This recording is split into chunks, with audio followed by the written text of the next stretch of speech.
this meeting on council members row. All right.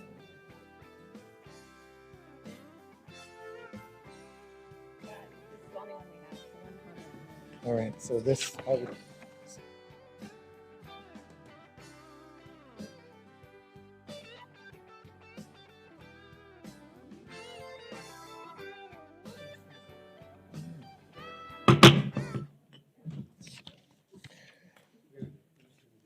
good evening, those who are here in our chambers as well as those who are watching. We have our regular city council meeting, and after that we will also have a special meeting in which we will be voting on the budget and a few other things. But to start our regular meeting, City Clerk, please give the roll call. Mayor Hartke? Here. Vice Mayor Lopez? Here. Councilmember Stewart? Here. Councilmember McClymans? Here. Councilmember Wong? Councilmember Wong? Here. Councilmember Rowe? Here. Councilmember Orlando? Here. We have a quorum. Thank you, City Clerk. Our invocation tonight will be led by Pastor Sean Eddy of Chandler Bible Church, and our Pledge of Allegiance will be given by Councilmember Sam Wong. Pastor. Thank you, Mayor Hartke, Vice Mayor Lopez, and council members and city staff. I bring you greetings from the people of Chandler Bible, and thank you for this privilege. Let's pray, please.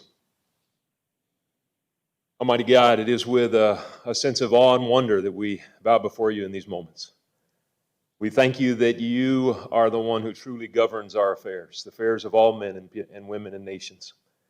And Lord, I pray that you would continue to show favor upon these who govern this local community of Chandler, that they would know your presence, your peace, and they would serve courageously with your power. Lord, these are unprecedented times, health crises, human affairs, and through it all, Lord, we are individuals working together in a society. May your loving and sovereign care guide us, grow us, and may it all be for your glory. We pray in Jesus Christ's name. Amen. Please join me with the Pledge of Allegiance. I pledge allegiance to the flag of the United States of America and to the republic for which it stands, one nation, under God, indivisible, with liberty and justice for all. Thank you, Pastor. Thank you, Council Member. Council, before we look at our consent agenda, I have a speaker card and a comment card on item number 4, which is the final adoption of ordinance 4922, which is the tree land project. Mayor, So let me... Mayor, we did have some scheduled public appearances, service recognitions. Forgive me. Yeah, I got ahead of it. We had asked the city to arrange, normally we do scheduled public appearances at our study session, but in order to kind of catch up as well as lessen the numbers, we will also be doing these on Thursday. So thank you. City Manager, and also Councilmember Rowe, why don't you join me out front?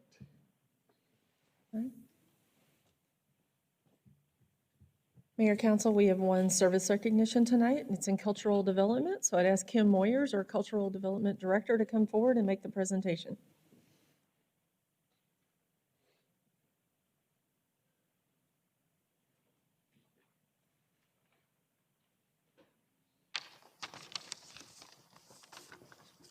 Thank you.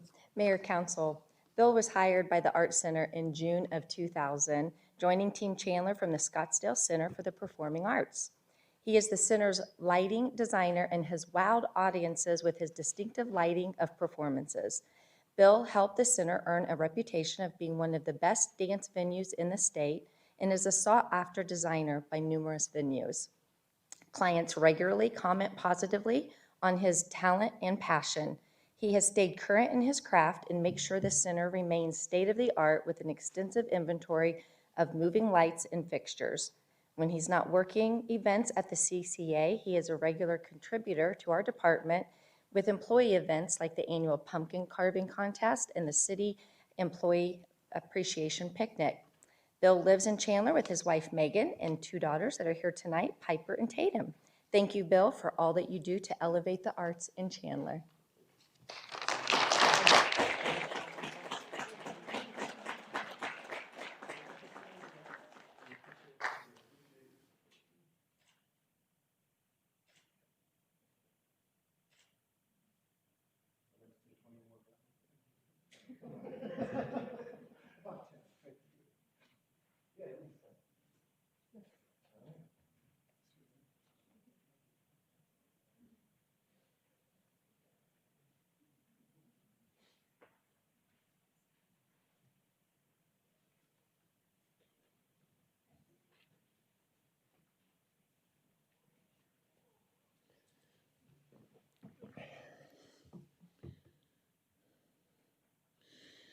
All right, council, and thank you, city attorney, for highlighting that before me. Council, before we vote on the consent agenda, as I started to say, I have a comment card and a speaker card on item number 4. I will read the comment and then invite the speaker to come up, or if you would like to come up now, please. This is from Elizabeth Money. The comment card, she writes, supported burying the irrigation ditch along 124th Street from Chandler Heights to Via de Palmas. And Mark Moni, you're here, please? Yeah. You please state your name and address for the record, sir. And you have 3 minutes or less to make your comments. Yes, thank you for your time, council people. My name is Mark Monjay. My address is 12412 East Via de Palmas, Chandler, Arizona 85249.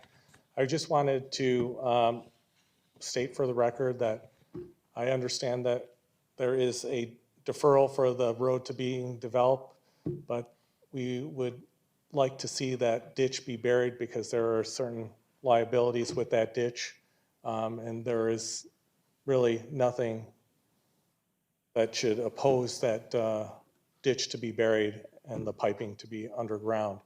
So I know that's a private matter, which I'll be addressing with Mary Kay, but I just wanted to let my feelings be known. And also there's other residents in the area that would like to see that ditch buried as well. It poses some hazards. So with that being said, that's all I have to say for today. Thank you. And again, city attorney, I know this is an issue to be worked out between the developers and the neighbors that we're not actively engaged in, correct? That is correct. It is a private matter. Our policies encourage undergrounding where everybody's in agreement, but yes, how that's done and how that's worked out is between the private parties. All right, thank you. Mayor. Thank you. Councilmember Orlando. Yeah, I wanted to get the staff up here. Didn't we, who's representing us? Just, thank you, sir. Thank you. Okay, we talked at length about this. What is the final discussion with the applicant and the residents out there? Mayor, council members, for 124th, through that public outreach side of it, the question was asked about the deferral of 124th. Through internal discussion at the city with the city engineer, traffic engineer, and development services director, it became appropriate to defer the improvements on 124th, and that included the road and the undergrounding and relocation of that ditch. Had spoke with the speaker on Tuesday and had indicated that if there's a desire to work with Mary Kay to get that back underground, that it does take kind of unanimous consent of all parties that receive water from that ditch. I kind of walked him through what he would need to do, and had spoken with the applicant that if they can get that unanimous consent from all those citizens, then we'll work with Mary Kay to get that undergrounded and relocated. But it does, since it's a private matter, it does kind of hinge on all the recipient parties being on board with undergrounding it. All right, so we are working towards that resolution then, I guess. Once they get their 100% approval, we'll move forward. We'll facilitate that, right? That is correct, but it entirely hinges on all the parties. what I'm concerned about here again is just to make sure that when we spoke about this last time, the CCNRs are saying the residents in that community will be taking care of the maintenance of that facility. So what I don't want to see here 2 years from now is a bunch of residents coming here saying, I didn't know about this, so I wanted to make sure that's very clear. So if they underground it or if they don't underground it, the residents understand that they're responsible for the maintenance of that ditch. Mayor, Councilmember, that is accurate. That it will exist in the forthcoming CCNRs. And in either scenario, whether it stays in its current status quo form, the HOA will maintain it. If it gets undergrounded and relocated outside of the future right-of-way, the HOA would maintain it as well. So either way, it's HOA maintenance, and it will be in the forthcoming CCNRs. Thank you, I appreciate it. Thanks, Mayor. Vice Mayor Lopez, can you please put your phone on mute? Thank you, sir. Any additional questions related to this one, or otherwise a motion would be in order for the 19 items on our consent agenda? Councilmember McClimans. I motion to approve consent agenda items for tonight, Thursday, June 11th, items 1 through 19. Is there a second? Second. Second to Councilmember Stewart. Before we vote, Councilmember Stewart. Mayor, thank you. Yeah, I wanted to, on item number 3, I just want to say what a remarkable news it is that we're adding a high school to Chandler. I mean, there's so many things that are going on right now to our community, and annexing in a brand-new high school into our city limits is a great story and a great news. So I just wanted to mention that since that's happening. Thank you. And I also noticed we have our school superintendent and several school board members here. Welcome to our city council meeting. All right, council, we have a motion and a second. Please vote. Vice Mayor Lopez. Yes. Motion carries unanimously. All right, thank you. Council, next on our agenda, we have a couple public hearings. So public hearing 1, Community Development Block Grant, 5-year consolidated plan, annual action plan for fiscal year 2021, and citizen participation plan. City Manager. Thank you, Mayor. Brian Balch is coming forward to make the staff presentation.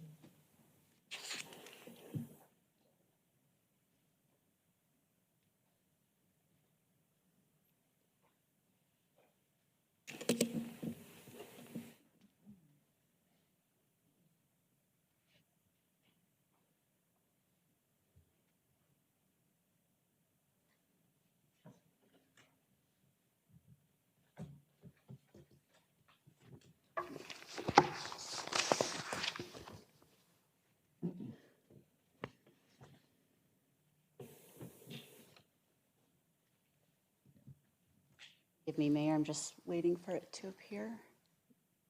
So some of those potential technology dollars we talk about affect us, so. Mayor, I did mention upgrading the council chambers. Might be user error, it's here, but I don't see it up there.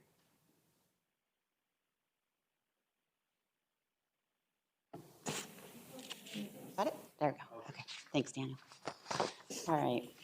Mayor, City Council members, thanks for the opportunity to present to you a little bit about our consolidated planning process that we've gone through over the last year.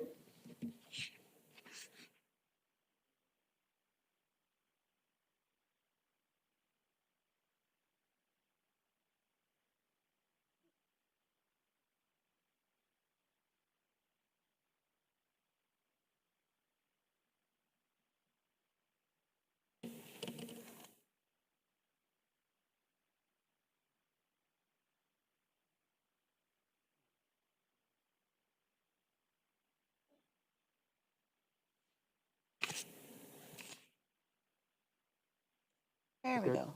Yep. Good, okay. Thank you. I'm certain it's user error. Okay, so as you know, over the last year, we've gone through a community planning process to figure out how we wanted to allocate our community development funds. So every 5 years, as a prerequisite for receiving federal community development block grant or CDBG funds, the city is required to prepare and adopt a consolidated plan to establish a goals and priorities for providing affordable housing opportunities for renters and homeowners, for improving public infrastructure, for revitalizing neighborhoods, and for providing public services to residents with low and moderate income. The 5-year consolidated plan also includes an annual action plan describing how funds will be spent in year 1, and an annual action plan is submitted each remaining year for the same purpose. The city is the direct recipient of CDBG funds, but receives Home Investment Partnership, or HOME funds, through the Maricopa Home Consortium. As a member of the consortium, the city's goals and priorities for HOME funds are submitted through the consortium's consolidated plan and annual action plans, but are also included in our plan before you to demonstrate our full scope of work in this area. The consolidated planning process provides the city an opportunity to explain the needs of Chandler residents and how we plan to meet those needs, to communicate goals and priorities for those funds over the next 5 years, and to determine how these funds will be spent in year 1. The next 5 slides will highlight the consolidated plan goals for utilizing CDBG and HOME funds over the next 5 years. The goals and priorities were developed based on the information collected in the Comprehensive Community Needs Assessment conducted in 2019.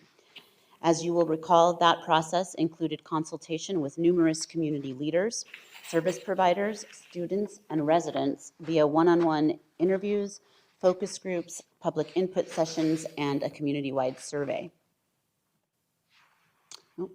Go back one. The first goal is creating and preserving housing for all incomes by preserving existing affordable housing stock and by increasing housing opportunities for households with low and moderate income. Our activities in this area will include acquisition of new housing and rehabilitation of existing housing. Our second goal is to maintain owner-occupied housing. This means assisting homeowners with low and moderate income with essential repairs or improvements to allow them to remain in their homes. And we do this by emergency repairs, through minor repairs, through improvements for accessibility, and through exterior improvements to homes. Our next goal is to provide public services and promote fair housing. We do this by supporting programs and services that are critical to the general health and welfare of residents, by providing basic needs to individuals and households with low and moderate income, also for persons experiencing homelessness and those with special needs in our community. We also provide fair housing trainer to renters, to owners, to landlords, and to real estate professionals to ensure compliance with fair housing laws. Some of these services in the next year will include navigation for people experiencing homelessness, rent and utility assistance, case management services, fair housing training, and mentorship opportunities, along with educational and recreational activities at our public housing sites. Our next goal is to improve public facilities and infrastructure by improving parks in low-income Chandler neighborhoods and improving public and nonprofit infrastructure. We don't have any of these goals in our first year for this annual action plan, but are anticipating projects in years 2 through 5. And last, our goal is to revitalize neighborhoods. We do this through things like code enforcement and through our alley maintenance program. The next thing you'll see as part of the consolidated plan is our first year annual action plan, which describes very specifically what we will do in year 1. In October, this last October, we initiated a competitive grants process, which resulted in funding recommendations to the organizations and programs that you see before you on this slide and on the next slide. You will find an overview of that information on page 8 of your executive summary of the consolidated plan, and you'll find specific descriptions of those allocations on page 5 through 7. In total, we allocated just over $1.4 million of community development block grant and just over $410,000 in home investment partnerships funding. So our consolidating planning process is a very public process. It does require a 30-day public comment period and a public hearing. We did our first public hearing. We sort of go over our requirements. We did our first public hearing last night at the Housing and Human Services Commission, and this is our second public hearing for this process. The public can also submit comments through our website. We also have an email address, and we've also had several WebEx opportunities. That process began on May 26th and will end on Wednesday, June 24th. On Thursday, June 25th, the consolidated plan and the annual action plan will come back to you for approval. Are there any questions? Council, any questions or comments for Ryan? Mayor. Councilmember Orlando. Thank you, Mayor.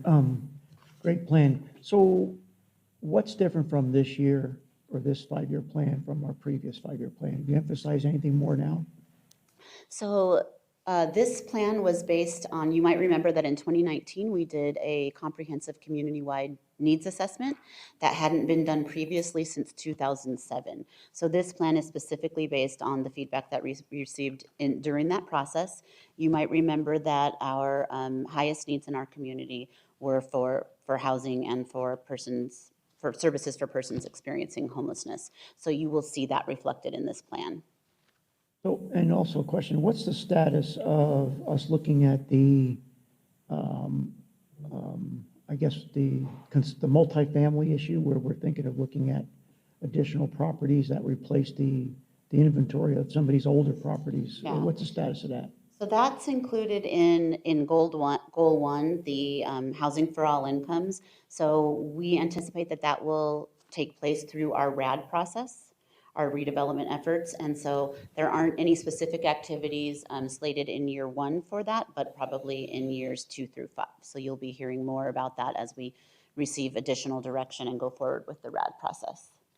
And through the mayor, Councilmember Orlando, to be a little more specific, our hope is that we will be having a work session with you in July, where we will be bringing back more information as a follow-up to the work session that we had in October. Great, yeah, that looks very promising. That's why I wanted to, okay, glad to see that's coming forward again. Thanks. Thank you, Mayor. Council, any additional questions? Councilmember Stewart. Thank you, Mayor. Has there been any, can you kind of fill me in on the support you received from CARES Act funding for this program? Have you gotten any lift from that or any support from CARES Act funding? Through the mayor, Councilmember Stewart, are you specifically talking about the CDBG-CV money that we brought to you a couple weeks ago? Or are you looking at what we're looking at with vulnerable populations moving forward? Both. Is that helping to Okay. support? Yeah. I mean, that's probably a 10-minute answer, but just real quick, are you getting the support from that program that you were expecting? And is it going? Will it help? Yes, so as you know, we have almost $850,000 that we got in the Community Development Block Grant CV program, and staff is in the process of getting those contracts out to the allocations that we brought forward to you a couple weeks ago. A lot of that centered on homelessness, centered on rent and utility assistance, and senior meals was another one. In addition, we have taken a look at our general fund allocations. Those will be coming to you in a couple, actually at your next meeting on June 25th for approval. But with that, we have taken a look at where was a deficit, what agencies did not receive full funding, what activities have happened since the time that they put their application in October. One of the things we specifically looked at is what would it look like to give some money towards PPE and cleaning supplies for agencies. We are hearing that from them, that they are definitely encountering additional expenses that they had not anticipated. So we've put together some analysis along those lines, and depending on what council's wish is moving forward with CARES funding, we would bring that information back to you if that is something you want to see in the future. Thank you, Leah. Any additional discussion from council? All right, is there any discussion from our audience related to our first public hearing? Seeing none, I'd like to close our first public hearing. Thank you, Ryan. Our second public hearing tonight has to do with the final budget, the 21 to 30 capital Improvement Program. City Manager. Thank you, Mayor. So Matt Dunbar, our budget manager, is going to make the staff presentation for the budget.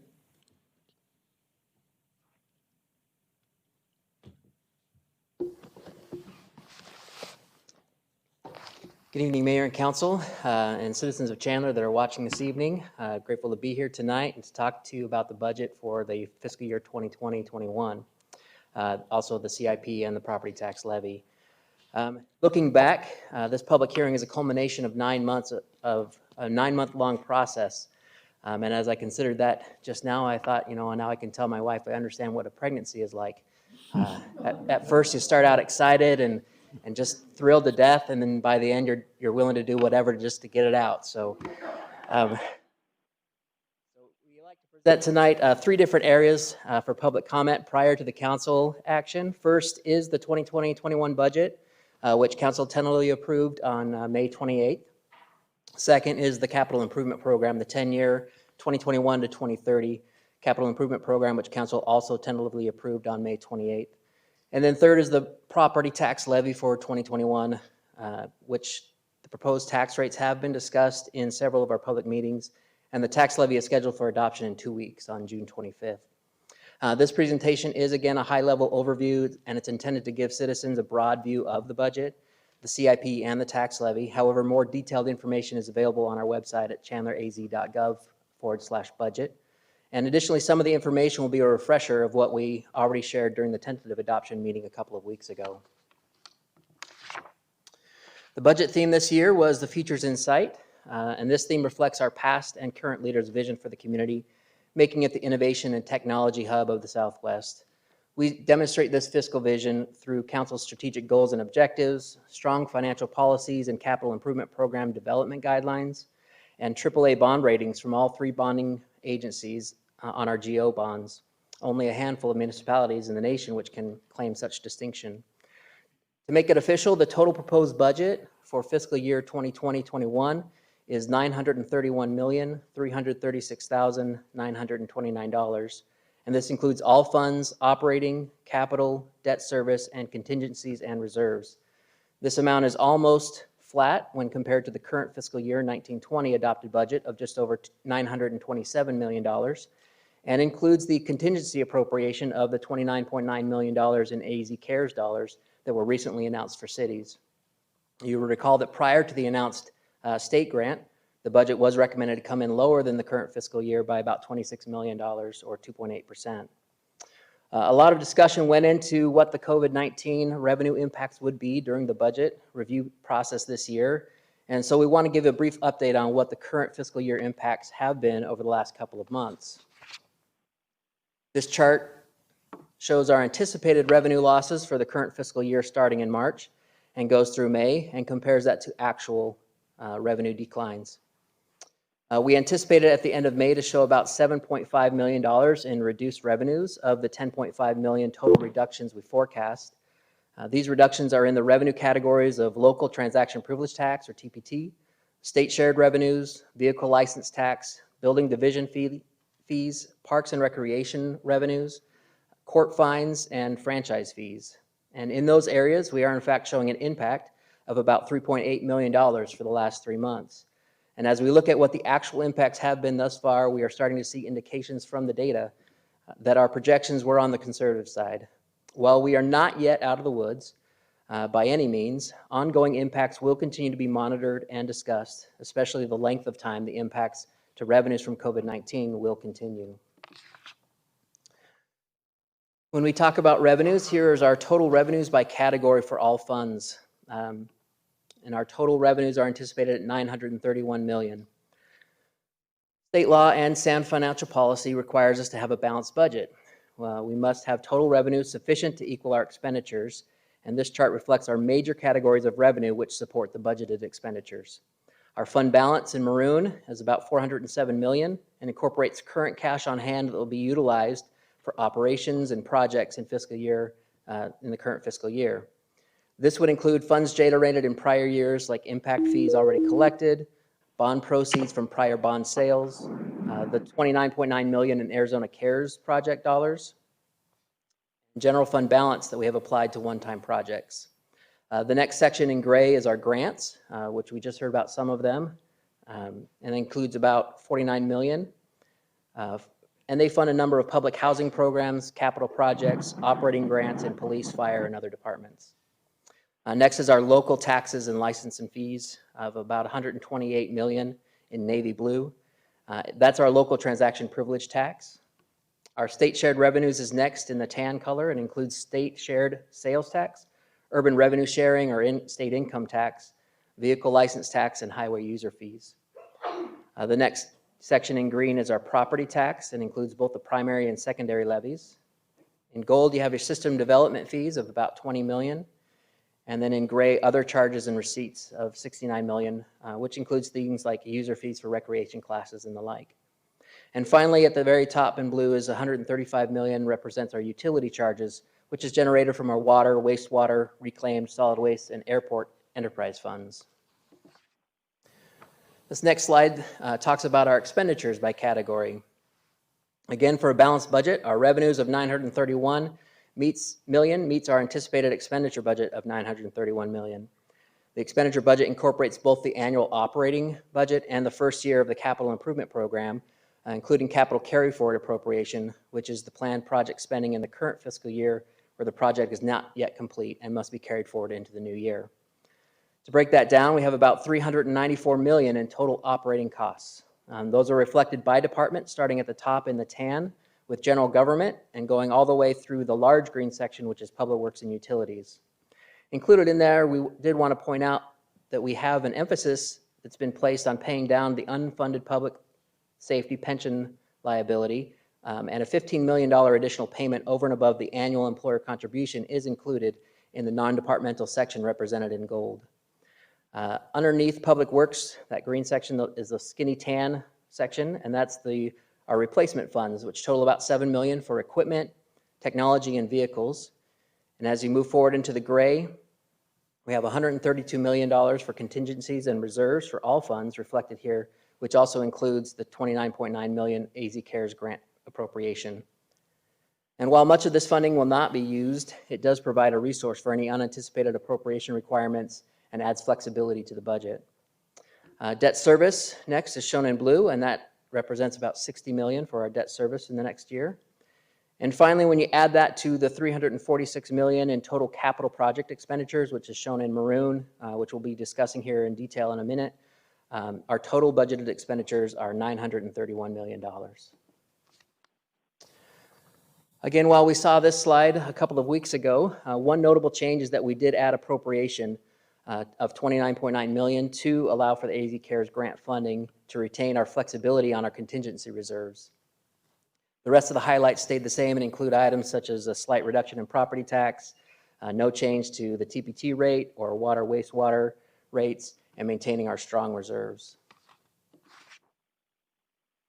Another key indicator that we look at to ensure that we are to make sure that we're structurally balanced, meaning our ongoing revenues are enough to support our ongoing expenditures.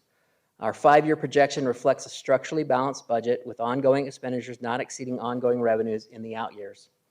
It's conservative, projecting little to no ongoing growth with the COVID economic impacts, and we must also continue to be cautious as legislative actions can also threaten our local revenues.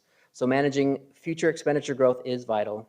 We're in a situation of about 0 to 2.5% ongoing growth for revenues and 0 to 1.2% for expenditures. For the fiscal year 2020-21 proposed budget, it continues the budget stabilization reserve in the amount of $10 million. And this reserve provides the opportunity to balance the budget in future years for no more than 3 consecutive years until permanent ongoing reductions can be implemented should state legislation, unexpected decreases in property values, or other economic issues like COVID-19 cause operating revenues to continue to decrease. Next, let's talk about our fund balance that has accumulated over time in the general fund due to revenues exceeding projections annually. Looking to the future, our one-time general fund balance is currently projected to end the current year at $195 million, which includes the grant funding of $29.9 million from the AZ CARES grant. This is a projection based on current spending assumptions. The decline from fiscal year 1920 of $195 million to the end of year fiscal 2020-21 of $101 million assumes full spending of all appropriated projects, including the AZ CARES grant funds, economic development, downtown and capital project contingencies, public safety, pension unfunded liability paydown, and capital projects. Although typically there are many projects in process at year end that are carried over into the following year, which slows the actual spending of fund balance. But this reflects the lowest fund balance should we fully spend on all the appropriated projects. Our financial reserve policy requires the city to maintain a reserve equal to 4 months of operating revenues, and for fiscal year 2020-21, that equates to $77.4 million. The fund balance is appropriated for capital projects, public safety additional payments, various one-time operating needs, and reserves and contingencies, and many of these items can be held or reduced to ensure funds are available to cover any shortfalls. Besides the general fund, we'd also like to discuss our 5-year fund balance projections for our enterprise funds. These funds are self-supporting and funded through user fees, and this slide reflects each fund's balance that has accumulated over time due to revenues exceeding projections annually. The user fees support operations, cash-funded capital improvements, debt service on outstanding bonds, and reserves. Rate changes are reflected every other year based on projections, and a cost of service study will be initiated in 2020 to ensure rates charged to each customer class are accurately reflected based on the demand to each system. COVID-19 reductions have been incorporated for water and wastewater based on anticipated slightly higher non-payment during the year. You'll also notice a slight reduction in some fund balances as capital needs are addressed through fund balance. As discussed earlier, there are no planned rate increases to the water, wastewater, reclaimed water, or solid waste fees, and Chandler is able to provide these services at the lowest average residential utility rate, water, wastewater, and solid waste, compared to other Valley cities. We continue to be able to provide quality services at very reasonable cost to our citizens. The second part of the public hearing this evening is the adoption of the 10-year Capital Improvement Program, or CIP. As we look to Chandler's future and strive to maintain or improve the quality of life of our citizens, we must continue to provide well-designed and maintained infrastructure and amenities. And this CIP continues Mayor and Council's priorities of minimizing increases to the property tax, maintaining existing infrastructure, finishing planned construction of streets and parks, limiting new projects that add operations and maintenance while addressing public needs.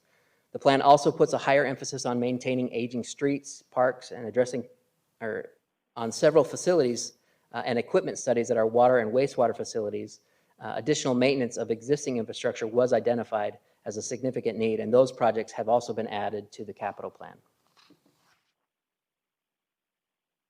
The updated 2021 to 2030 CIP is $1.164 billion, about $227 million more than the 2020 to 2029 CIP. No bond sales are planned for the fiscal year 2020-21, and the majority of the increase is due to maintenance of existing infrastructure, with the bulk of that coming from our water and wastewater improvements that are needed.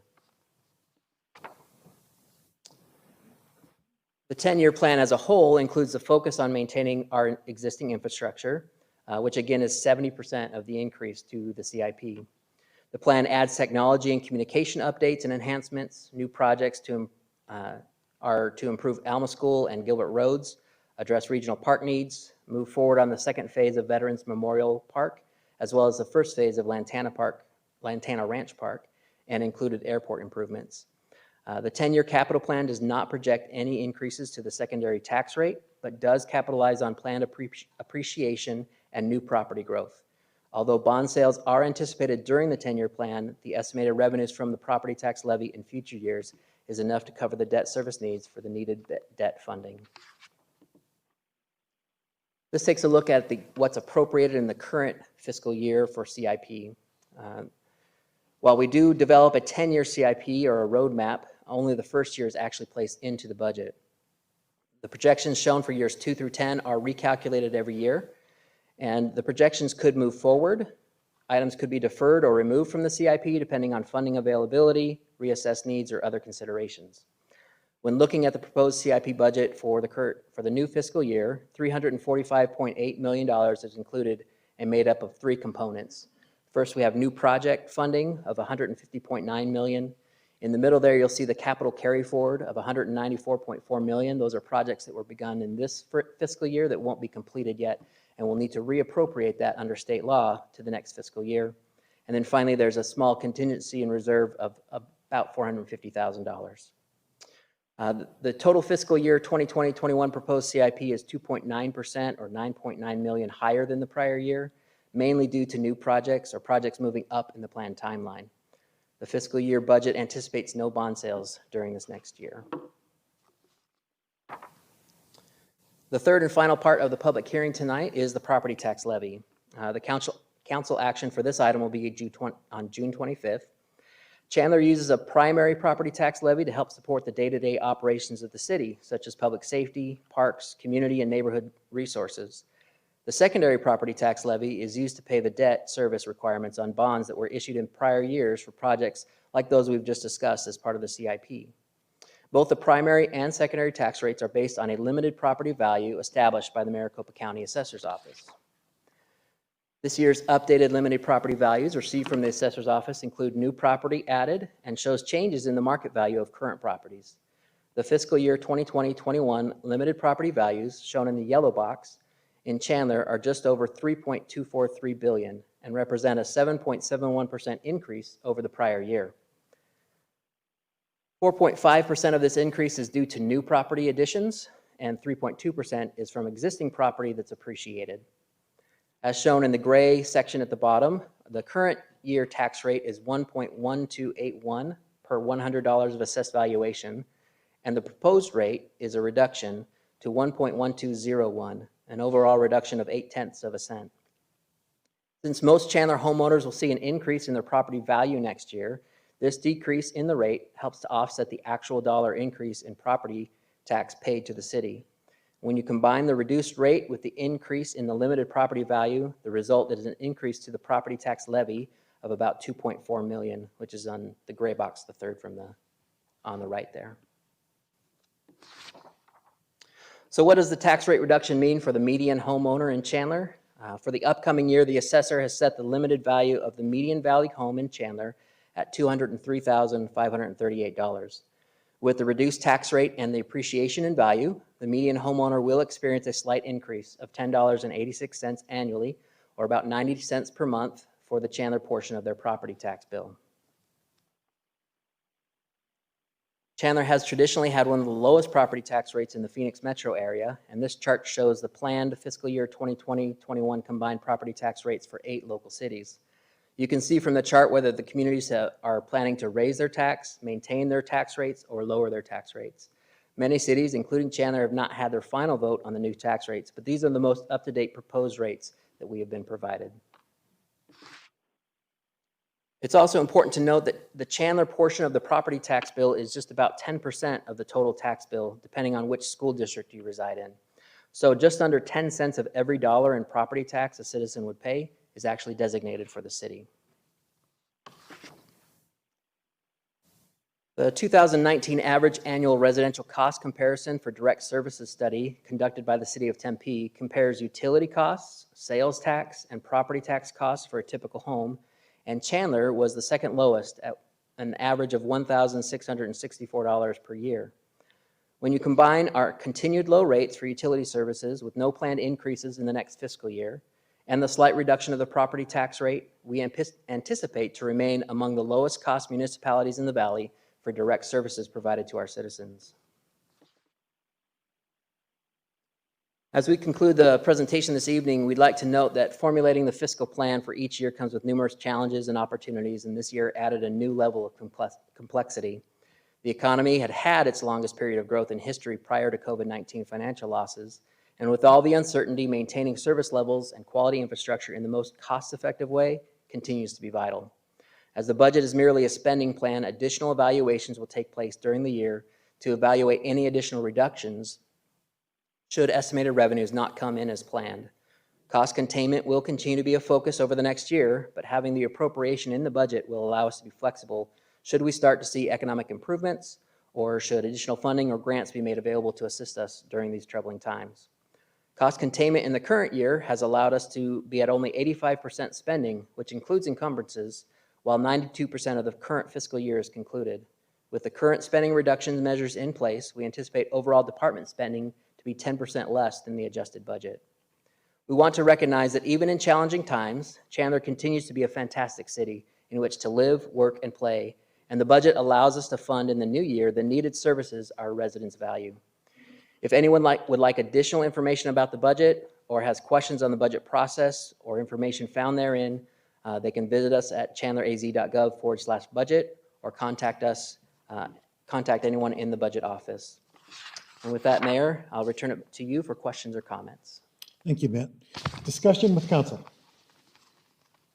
Councilmember Orlando. Thank you, Mayor. It's pretty hard to have more questions after you spent maybe half a dozen work sessions, an all-day session, and plus these constant discussions over the last few months. But I do have a question on the June receipts. When you had that slide up, one of the problems with the public hearing, we have to wait until you're done before we have to go back to that slide. Is that all receipts or that's just sales receipts? Through the mayor, Councilmember Orlando, those are the most impacted funds that we have. So that included our local TPT, our state shared taxes, which is our state shared sales tax, as well as income tax, vehicle license tax, our building division fees, parks and recreation fees, court fines, and our franchise fees. We have other revenue streams that are much smaller and less impacted than COVID, but this includes all those that have a major impact. So what I think I jotted down here correctly, you're going back to it, thanks, is so June, we're about 2.4 million off from our projections. Is that from the original projections or the downward projection due to COVID? Yeah, so through the mayor, Councilmember Orlando, our current projections for the last quarter of the current fiscal year, or more than a quarter, but March through June, we anticipated about a $10.8 or $10.5 million impact to revenues. And we broke that out by month, as you see kind of on that slide, where by month, here was our anticipated impact. And then that's all the red or maroon color. In the blue shows what our actual impact has been. We still have June yet to receive. That was okay. We'll get those numbers soon, and then beginning of next month, we'll be able to report out on those. But right now, we anticipate it to be at about $7.5 million in total revenue decreases, and we're currently only at $3.8 million. So we do see a little bit of a significant difference between what we projected and what the actuals are coming in. They're coming in stronger than anticipated. We don't know yet what June is going to do. We know that certain sectors are profiting better, you know, grocery stores and home improvement stores, and those are likely to start coming down and stop offsetting some of the losses in other areas. But we hear that hotel motels are starting to fill up, restaurants are back open, and so there may be some offsets there. So while we still anticipate a significant impact in June, we don't yet know what that's going to be. But we anticipate that it will definitely be less than the 10.5 million we anticipated in the current fiscal year. Okay, so let me just clarify. I got that part. The 10.5 was the prior to COVID, or that was adjusted? That was adjusted for COVID. That was adjusted. Okay, Correct. What was it originally? Originally, it was the current budgeted revenues for the current fiscal year, Okay, so it would have been 1920. the same. Got it. Okay, thank you. Thank you, Mayor. Any additional discussion from council? Any discussion from the audience related to this public hearing? Yes. So I don't have a card, no, but have you filled out a card, sir? Okay. City manager. Mayor, you can just ask him to come forward and state his name and address for the record and let him give his comments. Great. Come on up, sir, to the dais. State your name and address and your comment. My name is Suhan Kacholia. My address is 3656 East Sagittarius Place, Chandler, Arizona. Hi, Council. My name is Suhan again. I'm a high school student at Basis Chandler. My comment today has to do with the funding that Chandler is giving to the police. As you all are aware, the recent police shootings of unarmed Black individuals have called into question some of the ways that we approach law enforcement.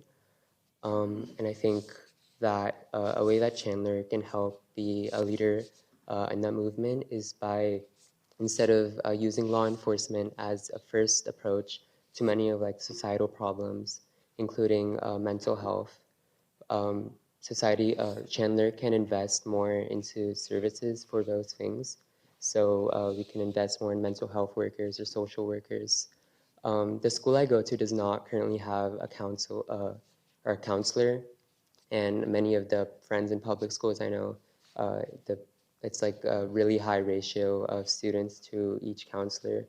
And there's not a lot of other mental health services that are available to citizens. And I think it's a like absurd situation that we don't invest in those services, and then we expect police to be the first responders when there is like a mental health crisis. So I think instead of using law enforcement again as a first approach, we can invest more in those things for the community that will ultimately help make Chandler a safer and stronger place. Thank you. Thank you, sir. Any additional comments? All right. Hearing none, that closes our public hearing, as well as closes the first of our city council regular meetings. Welcome to our special meeting tonight of the Chandler City Council. Clerk, please call the roll. Here. Vice Mayor Lopez, Here. Councilmember Stewart, Here. Councilmember McClymons, Here. Councilmember Wong, Here. Councilmember Rowe, Here. Councilmember Orlando. Here. We have a quorum. Thank you, City Clerk. Council, we've got an action item, a briefing, and a discussion item tonight to start off. First is the adoption of our annual budget in the amount of $931,336,929, and setting forth the receipts and expenditures and the amounts proposed to be raised by direct property taxation for various purposes for fiscal year FY 2021, and adopting the 2021 capital improvement program in the amount of $1,164,226,378 as presented or amended after the close of the public hearing. So council, we just had a briefing on that as part, or a public hearing on that. What is your pleasure tonight? Mayor. Councilmember Rowe. Thank you, Mayor. I would like to, seeing as you read it so beautifully, I would like to make a motion to, for this special meeting, Thursday, June 11th, I'd like to propose that we pass resolution number 5371 as read by the mayor, and relating to this budget in the amount of $931,336,929. Do I need to read the whole thing? No. It's resolution. That's my motion. Second. We have a motion and a second. Any discussion or conversation before we vote on this, Council? Councilmember Rowe. Okay, so I will try to make this as painless as possible, but I'm about to be a grandpa for the 4th time. Congratulations. And so I am a grandpa, and I've got gray hair, and I have opinions about budgets and finance, and so I'll try to get through this and not be, well, it won't be fun, but I'll get through it as reasonably quick as I can. So to Marcia, to Dawn and Matt, what a great presentation. I value the great work and the projections and that sort of thing.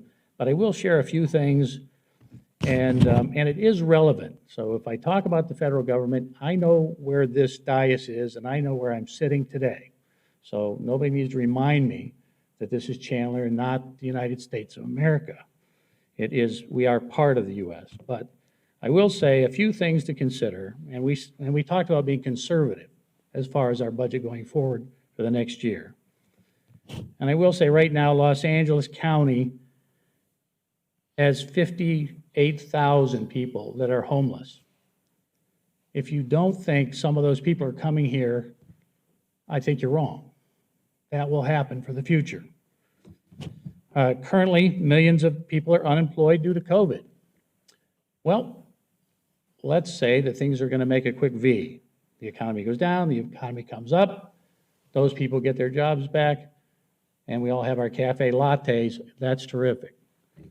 But the other part of that is that for the future, millions of people are predicted to be out of work as they are displaced by technology. And you see that happening right now as people fight for higher and higher minimum wages. Their jobs are being eliminated so somebody can put a kiosk to take their job. Currently, we are over $22 trillion in debt.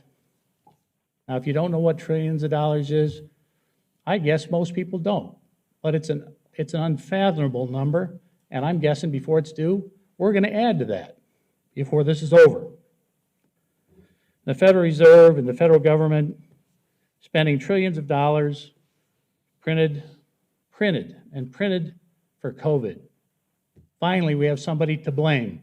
It's COVID's fault. Well, it is our responsibility. That is our money.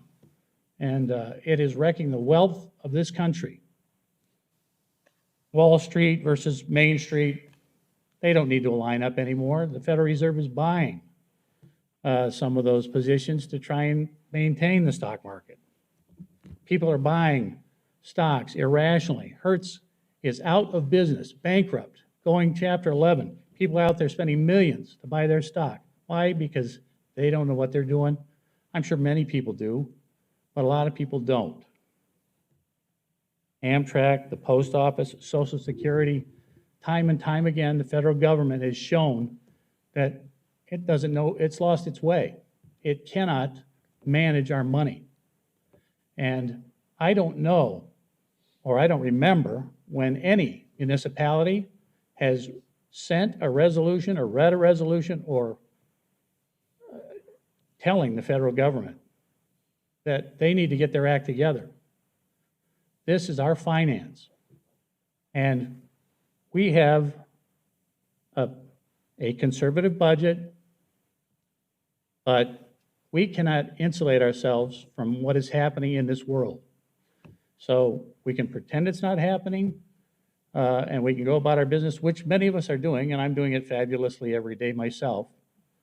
But it's important that, the other one, budget deficit versus actual debt. People don't even know the difference.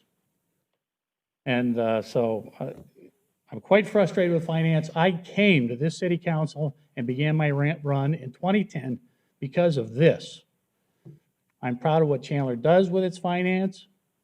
I think we could be more conservative. I think we need to look further down the road because I think, and I hate to be negative, but I think some real hard times are out there for the future of this country and for this community. So maybe your grandchildren will be the yardscapers and the maids of the future. But if we don't correct our finance, we're in real trouble. So that was my motion. Those are my comments. Thank you.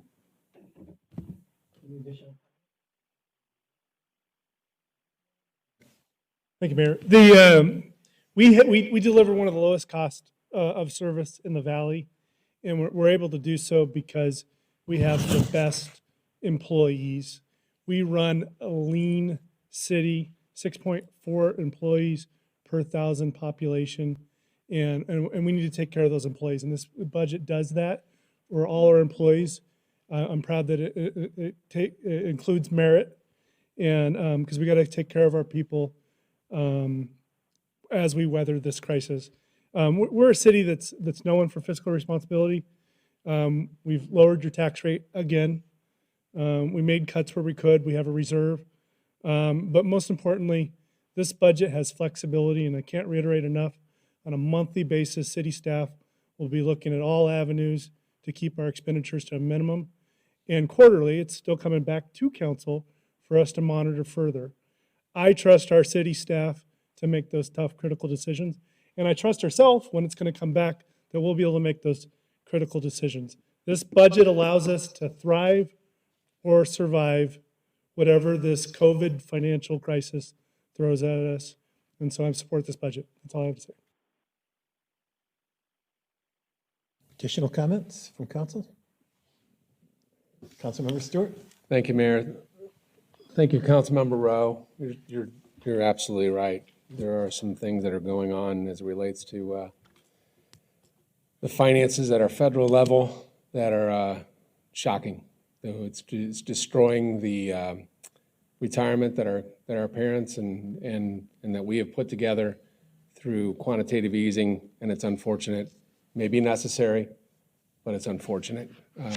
They have lost their way, but I am grateful that Chandler has not. Dawn, I appreciate the briefings regularly. You were probably tired of talking to me, but I took this seriously. And when I look at what's been happening globally, and then I look at what's happening in Chandler specifically, we were ready for this storm, just like we were ready in 2008. So the fiscal responsibility and the fiscal prudence that we have always maintained in Chandler is going to save jobs. It's going to allow kids to go to their schools. It's going to help us recover faster. It will give us the stability in the marketplace to attract new businesses, to incentivize small businesses to grow, to help continue to grow our public safety so they can provide the best services in the entire state.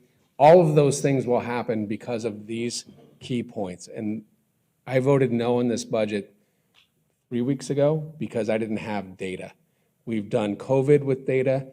We're doing this budget with data. And so recently, as early as this week, I was briefed on our sales tax revenues from the state, and they're not nearly as dire as we expected. So thank you for that briefing. We were projecting a $10.5 million miss for the fourth quarter of 2020, so that would have been from April to June.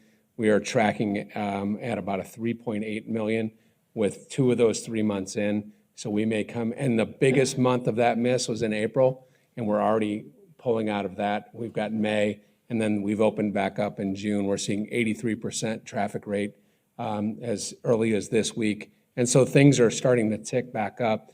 We've got the Intels of the world. This was a crisis that severely hit high school and under high school educated employees, and that's devastating. And it stresses me out to say the least, because what ended up happening in Chandler, because of our the type of community that we are, didn't impact us as much as we had thought it would. So we stripped expenses in the fourth quarter. Our hotel room rental rates are up. The economy's starting to kick up again. I'll be voting yes on this budget because of the trust in the numbers that I received from staff, the conversations that you and I had, and because I believe that the city can be, I think it is it's a beacon of how healthy our community is. And I've said from the very beginning, this recovery will start on Main Street, and we know that Wall Street is cashing out on this CARES Act funding and everything else that's gone out. But Chandler will recover on Main Street, and we'll continue to do good things in Chandler and be fiscally prudent. Thank you. Mayor. Councilmember Orlando. Mayor, I understand the frustration that's going on here. I've been on this council on and off since 1990. That's almost 4 decades. I've done 18 budgets, 19. I've weathered the 2008, 2009, 2010 with the worst recession we had since the Great Recession of the 30s. I implemented a lot of those policies that we're talking about today. Not that I'm bragging, but my point is I have a lot more positive outlook on this budget. I have a lot more positive outlook on the American will to succeed. I have a lot more positive attitude that we will get through this. We will get through this stronger, and we'll get through this better. What happens in federal government? I'm sorry, I can't control that. What I can do is control this. This budget, what I control, the 265,000 residents in this city, the hundreds and the 1,800 employees, this is what I control. This budget, I could tell you in the 19 years that I put the budget, is the best budget we've had in a long, long time. This budget allows us to be flexible. It has CIP programs in here. which I think will be the key to getting us through this crisis by spending those money on construction projects. So I'm a little more optimistic, I'm a little more positive, and I'm willing to support this budget more than 100%. Thank you, Mayor. I've always wondered, what does that mean, more than 100%? No one's really given me a good answer for that. You know what? I know. I heard a football coach say that one day, and I kept saying it over and over again. All right. Council, please vote.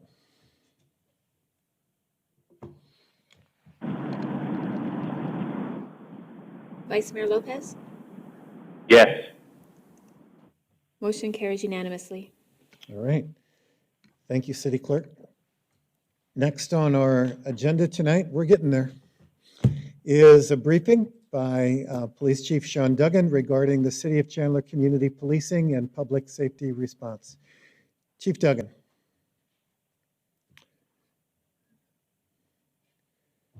Good to see your better half here tonight as well. That's right. It's our date night. First time we've been together in 2 weeks, so. What a date. Wow, I can't think of a better way to spend it. Right. All right. Well, good evening, Mayor and Council, and thank you for the opportunity to speak tonight. As you know, it's been a very busy and challenging past couple weeks. So what I'd like to do this evening is to first provide a summary of events and then address some of the issues and concerns expressed by some members of our community. So following the absolute horrific and tragic death of George Floyd while in police custody on May 25th, I shared my thoughts with our entire organization, and I talked about how our department, how we value the sanctity of all human life. And I talked about our tactics and our training and reminded our employees that our success over the years has been predicated on the level of trust and support and respect that we've earned from our community. And I also reminded them that each of them are key components to earning that trust and respect. And I told them of how proud I was for what they represent to our community and how our community relies on them every single day to keep them safe.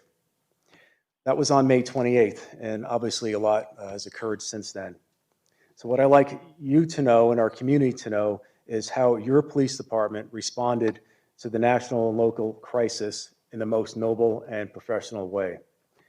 Let me go back now to Friday, May 29th. So after watching some of the communities across the country ignite in protest and violence, including right here in the Valley, we placed a number of our personnel on call for the weekend so we would be prepared to respond to an emergency if need be. And then on Saturday evening, May 30th, Scottsdale Police Department put out an emergency call for assistance to the entire Valley because they were experiencing looting and rioting in their downtown area. Chandler Police Department sent over 40 officers from our SWAT team and from patrol to assist Scottsdale Police. They returned safely to our city just after around 5 a.m. the next morning. We, as a department, immediately sent additional personnel to secure our own mall, not knowing the intentions of the looters and where they may strike next. And by Sunday afternoon, for the first time in the history of the Chandler Police Department, we were fully mobilized with hundreds of officers in uniform, on duty, standing guard at the mall and other key locations throughout the city. We stood up our Emergency Operations Center and coordinated with the fire department and worked with other local, state, and federal law enforcement partners to ensure that we were prepared to provide assistance or request assistance if needed. And later that day, the governor issued a state of emergency, mobilizing the National Guard and implementing a curfew from 8 p.m. to 5 a.m. That evening, we received National Guard units who, for the preceding 9 nights, worked alongside our officers, helping to keep our city safe. And it's the first time in my nearly 34 years of policing I've seen or witnessed the National Guard mobilize in our community. So I want to thank General McGuire and all the guardsmen who worked alongside our folks for 10 days. From Monday, June 1st through Tuesday, June 9th, we continued our enhanced presence at the mall, and we also safely managed 4 protests in our downtown, as well as a number of smaller protests throughout the city. We were committed to ensuring that people could safely practice their constitutional rights to protest. During the course of that week, I had an opportunity to meet with many of the protesters outside our main station. I expressed how proud I was of them for for peacefully practicing their constitutional right to protest. And I told them that their voices were being heard and that we were here to keep them safe. And overall, it was a very positive and respectful event, encounter. And then one of the group influencers asked if I would walk with them to show support for justice and equality. And then a few of us then walked with the group on Arizona Avenue up to Galveston and back. And we had opportunities to engage in meaningful conversation and listen to the concerns of the demonstrators, many of whom either attended or were attending Chandler High School. Additionally, we heard a lot of support and appreciation for the police department. We continued with our enhanced staffing through the evening of Tuesday, June 9th. And over the course of the 11-day deployment, we made no arrests related to protests or demonstrations in our city. So first, I'm very proud of how our community came together, how they responded, and how so many people took to the street and had their voices heard in a very peaceful way. And I'm especially proud of the men and women of our police department. Their actions over the past 11 days have made an indelible impression within and outside our community. From our initial response to help Scottsdale PD on May 30th, to safely navigating a number of different protests in our downtown, they provided endless reasons for Chandler to be proud of their police. Now, we realize the national crisis has highlighted a number of issues and concerns. And first, we know there's a lot of work to do. We must continue our dialogue and ensure that people are being heard. We must continue to seek out ways to improve and do things better. And we must continue to treat people with dignity and respect. Now, I realize there's been a lot of talk lately about reform. Chandler Police Department has been in a constant state of reform and transformation for many years. We continually seek to improve and update our policies and procedures based on evidence-based practices. For example, following the riots in Ferguson in 2014, President Obama convened a task force to identify best practices in policing. In 2015, he released the President's Task Force on 21st Century Policing Final Report. Upon its release, we reviewed the recommendations to determine where improvements could be made to our policies and procedures that would help strengthen our partnership and our trust within the community, and also demonstrate that we hold ourselves to the highest standards of performance. Although it was clear that the vast majority of those recommendations in the report had already been in practice in our department for many years and really part of the fabric of our organization. But we were committed to implement other strategies that will enhance our interactions with the community, such as we revised our use of force policy, and we included de-escalation. We included the duty to render aid. So if there's a violent confrontation between an officer and a suspect, once that confrontation is over, even if that person was assaulting the officer, once that confrontation is over, our officers have a duty now to transition and now render aid to that person. We also added a duty to intervene.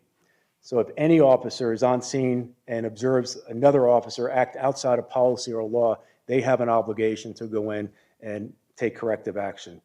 And we added a life statement to our policy where we recognize the value and sanctity of all human life. We also, as a result of this task force, went on to train 33% of our department in crisis intervention training.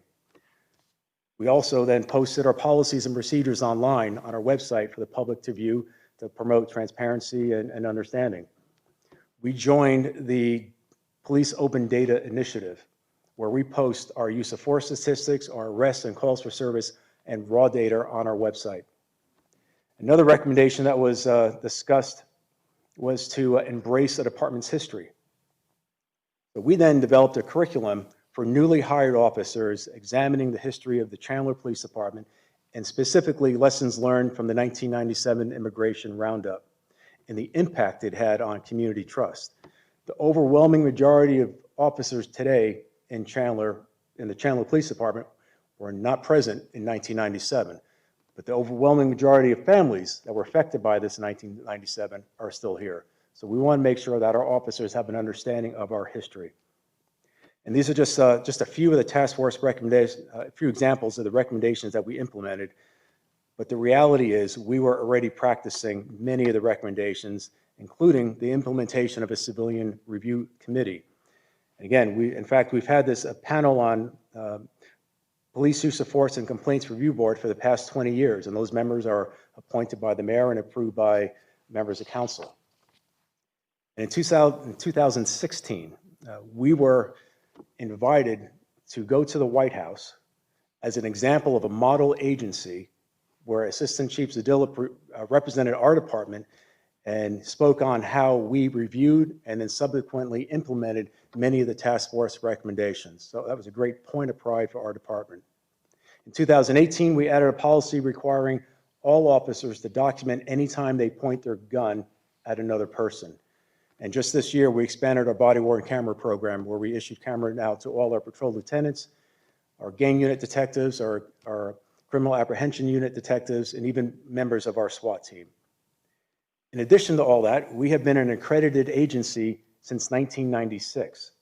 And we were the first department in Arizona to receive the gold standard accreditation with excellence. And we are assessed every 3 years where people come into our organization and they look at hundreds of proofs of compliance and to ensure that we are following the standards. And part of adhering to standards is to ensure that we hold each other accountable.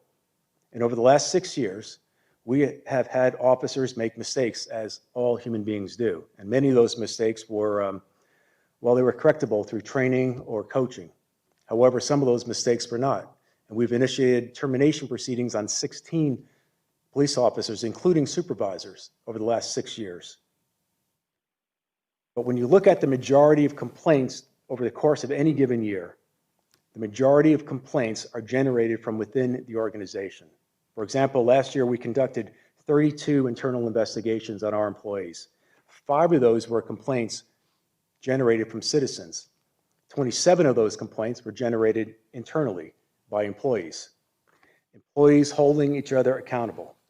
That is the culture of the Chandler Police Department. We are deeply committed, as we have always been, to serve our community with in a fair and a just and certainly equitable manner. And we've spent decades earning your trust and support. In fact, that is the cornerstone of our system of policing. And despite all the challenges we face this year, we're not even halfway through this year. And we've had to deal with the COVID pandemic. We've had 3 officers shot this year. We've had 10 other officers shot at. And now we're dealing with this recent crisis. But regardless of everything that's happening, you will see Chandler Police embedded everywhere in this community, working alongside all of our residents, helping to make our community safe. So I want to thank you for your support, and I'm certainly open to answer any questions you may have. Thank you, Chief.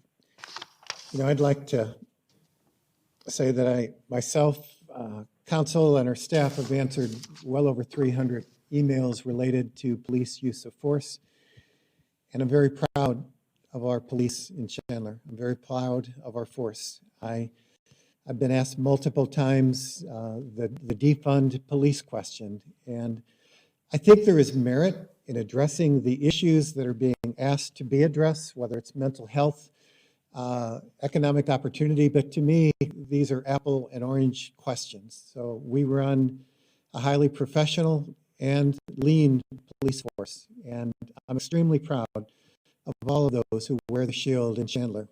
And does it mean that we don't have areas to grow? Well, of course we do, because we're all part of this human experience and we continue. But I believe that we have the relationships and the accountability to be able to address ongoing issues. And for areas that we might need to pay attention to, some of those were being addressed with COVID funds, whether it is homelessness. There's an ongoing collaborations addressing other areas that are tangential to police, but certainly making sure our community services and others are also out there addressing the needs in our community. But I'll start and end with the same statement. I am completely supportive and proud of our police department, and I want to thank all who serve us in this capacity. Councilmember Rowe, why don't we, go ahead. You're the mayor. How do Go you ahead. want to do it? All right, thank you. No grandpa jokes.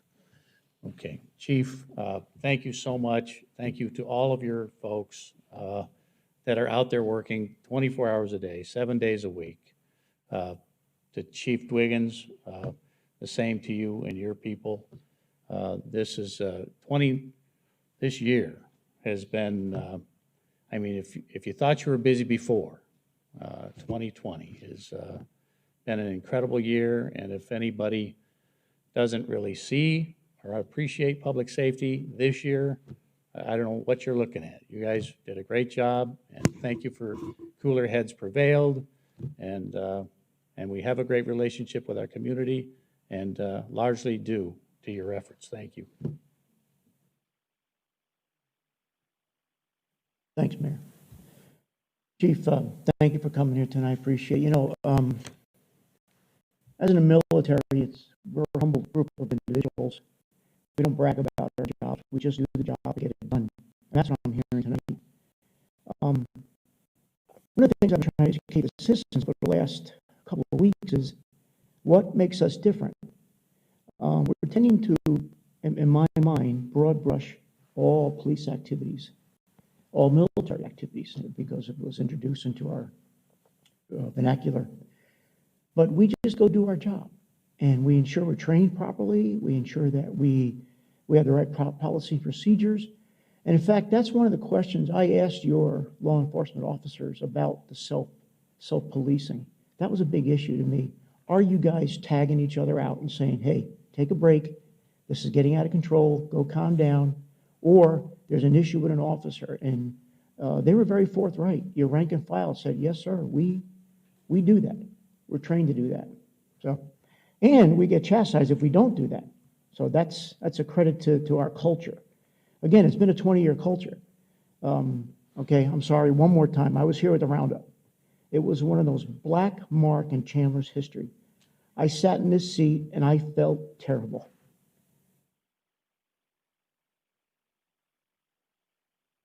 We were arresting civilians, citizens of this community, this United States, because their color was different, their skin color was different.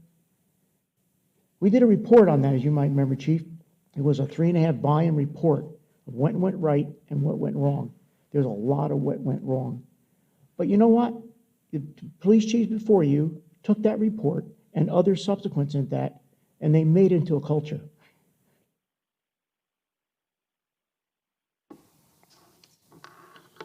Thank you for all you do. But I do have a question for you. So hopefully our citizens are getting good education here tonight and understand that our policemen don't go out and they're humble and they don't brag about things. And we shouldn't be broad brushed.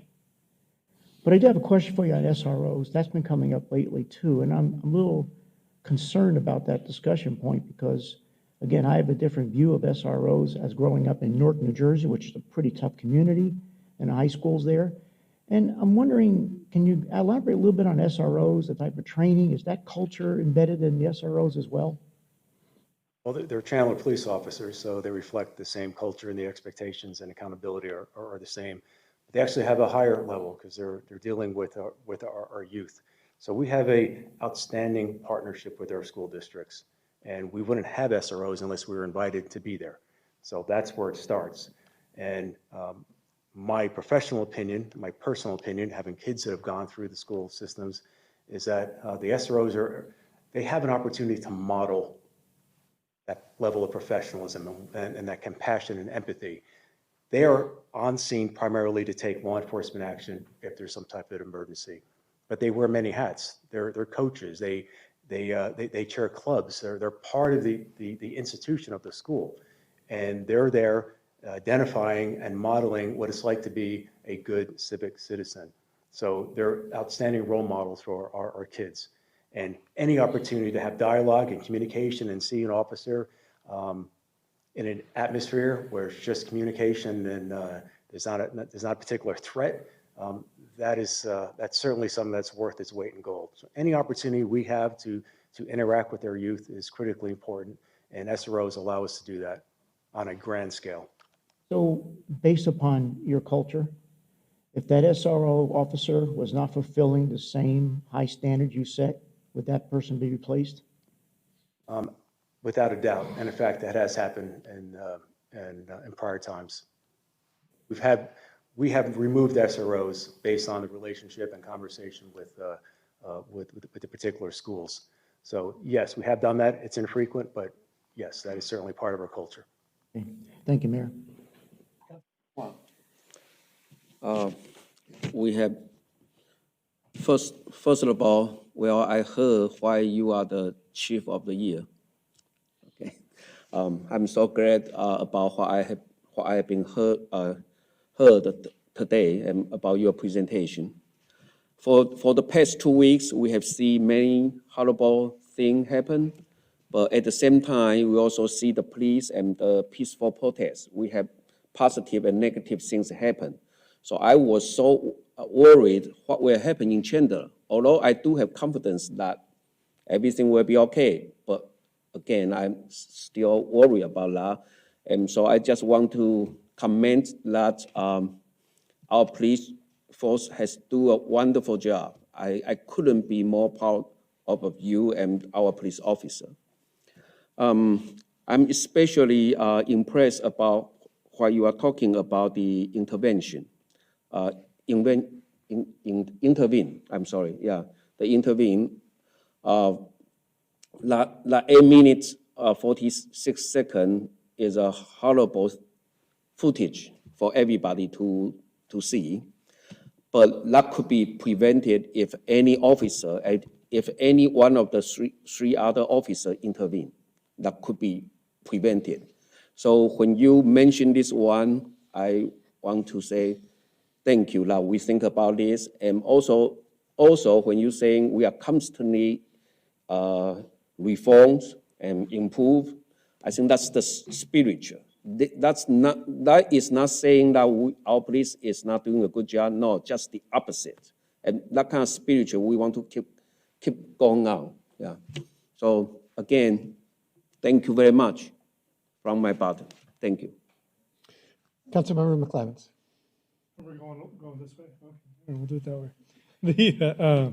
You know, I've said it many times before, but you know, we have the best police department in Arizona and you know the U.S. if you will, and you know the events that's unfolded over the last couple weeks.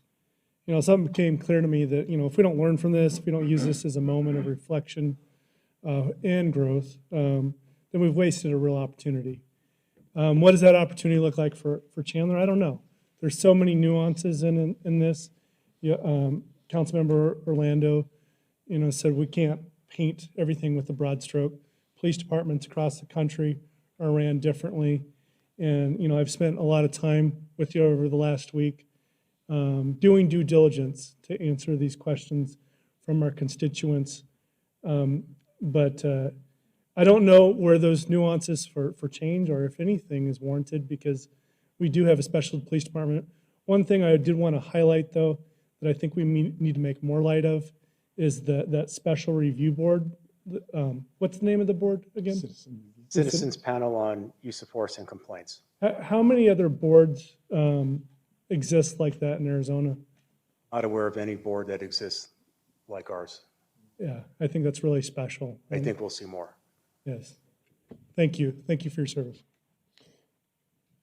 Councilmember Stewart. Thank you, Mayor. You know, the list that you went through, thank you for that. That's, you know, when I was getting phone calls from folks, you know, when the riots were happening in Scottsdale and like, you know, what's going to happen. And I felt that confidence that our police were going to protect the community, excuse me. And then in talking with you, I felt even more confidence. But what I really felt confidence in is that you have a culture of accountability. You said it. And I think that shows through the things that we've done before this evolved into something that created great opportunity for discussion. There is a lot more discussions that need to happen. I've talked with several leaders throughout the community, Pastor Hardy, a number of other folks that just to get a feeling, because I can't understand what that is because I've not been in their shoes. But I can tell you that I feel confident in you. Thank you.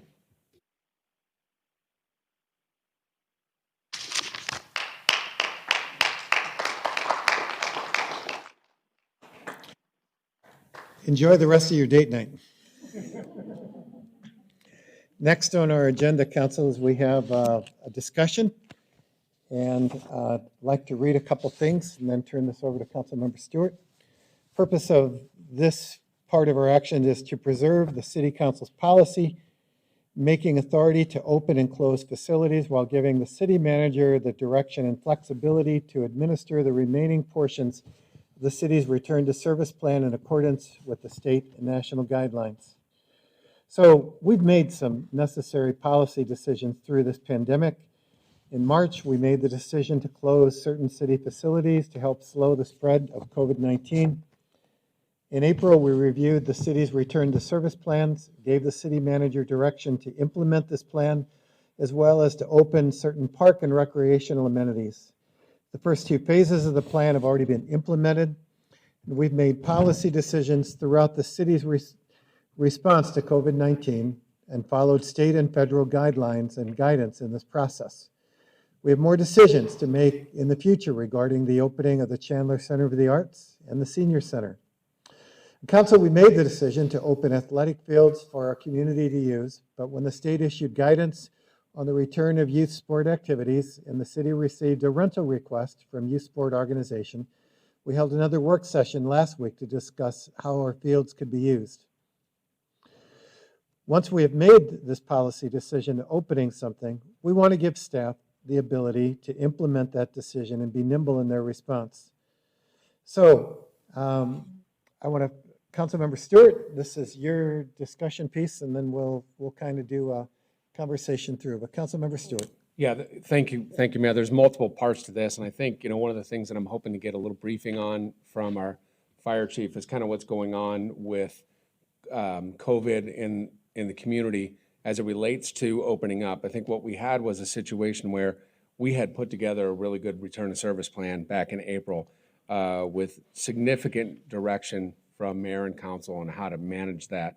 I think what we need to be able to do is be able to act a little bit more nimbly as it relates to opening, and maybe if things get dicey, we may need to do some things quickly and allow the city manager to create more social distancing barriers, to put up more, or maybe even shut doors and do more virtual things if we go the other direction. But I'd like to hear from our chief, if that's possible. I know it's getting a little late, on kind of where we're at with our COVID. I want a better understanding in a public forum like this of what's going on in Chandler specifically. And then I'd like to maybe have a discussion about giving the city manager a little bit more latitude. So for example, last week, the governor said we could have fields open.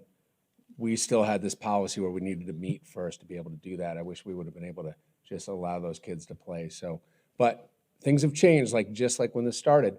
And 5 days later, we're in a totally different area than when I asked to put this on the agenda. So if you could give us an update, I'd appreciate it. Okay, thank you, Mayor, Council. So to your point, things have changed in the last 5 days.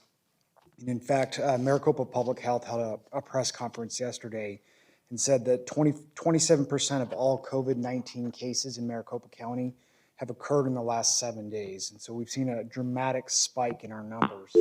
I know at the national level, we have stabilized and we've had weeks. I look at the weekly averages where we've seen the averages come down.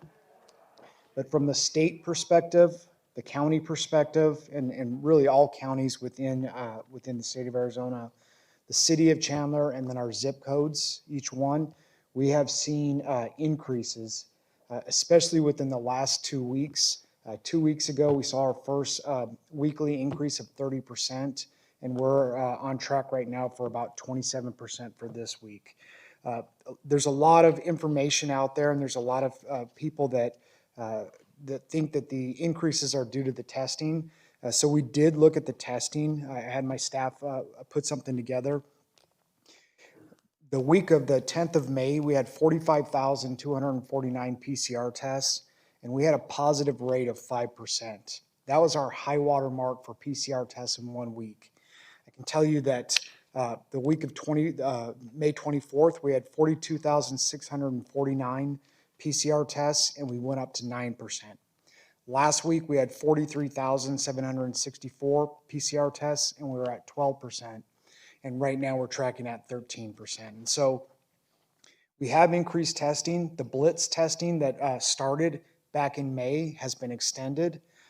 However, we've seen a relatively stable amount of test numbers, but our percentages are going up. The last 6 weeks was 5%, 5%, 6%, 9%, 12%, and like I said, right now we are currently tracking at 13%. Specifically to Chandler, as I said, and I know that you guys have been briefed on this before, 85224 was our zip code where we were seeing the most cases. Currently, as of this morning at 9 a.m., we have 254 cases in 224. 225 has really been our most rapidly growing zip code. It's now at 304 this morning, and then the rest of them have been relatively stable. But across the board, and it's been all over the news, obviously at the national news, and then here locally, we have seen a pretty dramatic increase in our numbers over the last 2 weeks.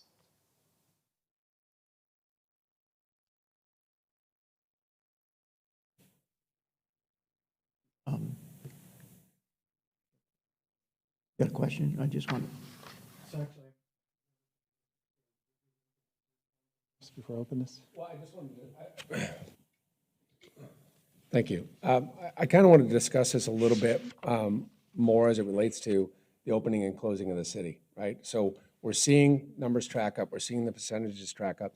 And so if anybody's been paying attention, I've been worried about being closed for a very long time for mental health reasons, for alcohol abuse, car theft, all the things that were going on that was sort of behind the scenes that nobody was talking about. That was a big concern for me. So I wanted hopefully to find this, as Councilmember McClyman said, this balance of let's get back to work and let's be safe, right? And so what we did was we flicked the lights back on. Everybody started going back to work. They're going to restaurants. They're demonstrating, protest. Everything has happened. And now we are seeing a spike in the number of cases. We're seeing community spread. So what does that mean? I don't know what that means for the rest of the state, but I know that it's an important discussion for us to have here in the city. And so I want everybody to know that while I was clamoring to get open for those same reasons, I could be clamoring to get closed for the exact same reasons, because I think when we sit up here and we just talked about public safety in our police department, we also have a duty to be as responsible as we can on this dais. And so that's why I asked the questions, to kind of give you a little bit of background. So what does that mean? I may have more questions, but I'll let Councilmember Orlando. Let me ask one first. Thank you. Thank you. Chief, what are you hearing from our hospitals in the midst of this? That's always been kind of a monitor. I know we've been hearing things from Banner in particular on the news, but not so much from Chandler Regional or Mercy Gilbert. What are you hearing, sir? Mayor, that's a great question, and we've always been focused on our healthcare infrastructure, which is why we tried to flatten the curve. I did have conversations today with all three hospitals. I can tell you that Chandler Regional, they do a census count every night at midnight. Last night, they did a census count of their licensed beds within the hospital, and they were at full capacity. They had 18% capacity within their ICU. Gilbert had about 5% capacity left in their licensed beds within the hospital and 33% capacity in their ICU. And then Banner Desert had 15% overall on their floors, licensed beds, and they have 25% capacity in their ICU. Now they run their ICU a little bit differently in that they split it up into a ICU for COVID and a non-COVID ICU. So within their COVID ICU, they have about 25%. I think it's extremely important to know that although they are at capacity or they have very little capacity left, that this is the normal operations that these hospitals run at. I talked to the CEO from East Dignity East Valley, and this was always, these are the numbers that they see this time of year. Specifically, I asked, are these COVID-19 numbers that you're seeing in the hospital? He said, no, these are, they certainly have COVID-19, but these are just very sick people. They've just had a run of patients that are extremely ill right now. Now, obviously, that's still going to have an impact on our healthcare infrastructure because we are seeing the COVID-19 numbers raise. But right now, they were very comfortable. I asked them if they were going to enact their emergency operations, if Chandler was going to put their tent back up or Gilbert. They were content where they were right now. They do have procedures in-house where they can create more bed space if they need to, and they were not doing any of that at this moment. And I know there was early conversation about reinstating St. Luke's and some other things. I missed much of the governor's call today, kind of came in on the Q&A, but is that conversation being enacted yet? Mayor, that conversation is taking place, and they are actually trying to narrow it down from a couple of weeks to ramp that up to a couple of days, so that when they can make that notification that things start going in motion, and they can get that hospital up. Okay, thank you. Sorry, Councilmember Orlando. You addressed my questions, Mayor. Thank you for the hospital issue. Thank you. Okay. Councilmember Rowe. Thank you, Mayor. I didn't know if you want to just continue on is what you're saying. I apologize. I was just asking a question. Are we going to talk about the other issue now or what? We will, yeah. Okay. But go ahead, Councilmember Rowe. So, Chief, this could be a fairly complex discussion, and it is more than just cases. It's how many of those people end up in critical condition, how many of those people end up actually dying, how much better are treatments than they were when this began in March, or before March, in fact. There's an awful lot of different things at play here. There's hospitals trying to stay in business because, face it, they have rooms, and they have rooms for a reason, and that is to treat sick people. And so they like to keep the rooms full. Not that they want people to be sick, but that's just part of their business model. So am I right here at all? Am I on some of this, Chief? You want to comment on that? Councilmember Rowe, this is a very complex subject, and there's a lot of variables in there. But I would agree with you. Everything from treatment modalities to vulnerable populations, there's just so many aspects to this conversation as far as where we're at as a community. I know I did have an opportunity to listen to the governor's press conference today, and Dr. Kara Christ, who is the medical director for AZDHS, did say that right now we have sustainable widespread, but that's going to continue, and they don't see that stopping. So it's a matter of how we figure out how we're just going to live with this. And I think that's probably the biggest question is, where is that comfort level where we know that it's out there, but we're going to continue to do what. Okay, well, thank you, because, I mean, do we know how many cases actually, so you've got contracted people that have it, and then how many of those people actually become critically ill? And if they have it, are they even showing any signs? I mean, there's that whole range there. No signs at all, then some sick a little bit, critically sick, and death. I mean, it's a serious thing, and I wouldn't discount any of it, but it's complex too. Any other questions for Chief Duggan? Chief Dwiggins? That's what I said, Dwiggins, for the record. Councilmember McClymonds. Thank you, Mayor. In the last week, 27% of all cases have occurred in the last week, correct? That's correct. Now, in the hospital, the news is, we're nearing capacity, just like you alluded to. Now, the COVID part of that, have you seen that same percentage jump at that magnitude? Mayor, Councilmember, we have seen an increase. I don't know if it's exactly tied to that. As I said, there are still sick people out there with cardiac arrest or cardiac issues, strokes, things like that. There was actually discussion that people were for a while scared to go to the hospital because they thought they could be infected by this virus, so they stayed home, which obviously exacerbates any type of underlying medical condition.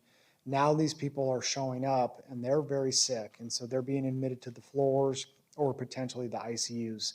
There is a graph out there that the governor uses where they show the percentage of COVID-19 cases within the hospital versus the percentage of non-COVID-19 in the hospital. And of course, the non-COVID-19 is really what the majority of those cases are that they're seeing. All right. So let me start again with Councilmember Stewart, and then I know you started this discussion. Where would you like to go with this, sir? Well, I'd still like to provide, I'd like the city manager to be able to